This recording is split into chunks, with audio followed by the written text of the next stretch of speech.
Here we go. Here's my team for Sharon Rogers squad battle. I'm gonna kind of try to talk you through how I get, how I found I get the best score. Basically, what I'm gonna do is switch to Sharon Rogers here. I'm gonna just cycle through all my skills super quick to try to build up my T3 as best as I can. You don't have to worry about any type of rotation, basically just getting skills off as fast as you can, really trying to just build that up as fast as you can. And then let's go ahead and switch here. Nick Fury does an amazing job doing clearing these phases of enemies. Really just hit 4 or 5, and he has all this lingering damage that just wipes the stage.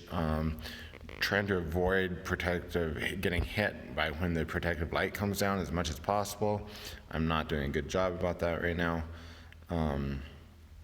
but that will really boost up your score, and you can see they just die as fast as they come here. Letting Nick Fury's skills play out is super helpful. And you really don't want to be doing much canceling at all with him. Just kind of letting stuff play out and letting the lingering effects just do the work for you.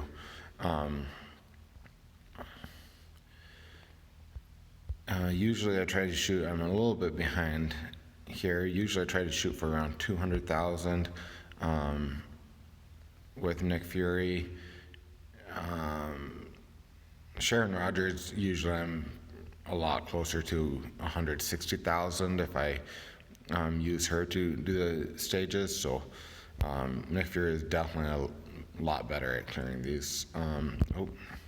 I think I got hit by a lot of protective light. I think that's probably a big reason why it's so low this time. And here we go. So this first, when they're not spawning towards the middle, you do kind of have to start hitting other skills also to try to go over and get them. But this second stage here of this second round, it's super important that you get all of the light. Well, that's important in every round, but super important you get all the light. And then as soon as it switches here, I go ahead and switch to She-Hulk for a little bit, switch back to Sharon Rogers, build up the T3 the rest of the way here during this phase, and then I'm going to switch back to Nick Fury. What this does now is it sets me up so that I have a couple protective lights still for the end phase, which is going to kind of increase my damage that I can do to cert her. And it's also going to, I barely got that one off in time now. I should be able to do my 5th skill right as the clock runs out here.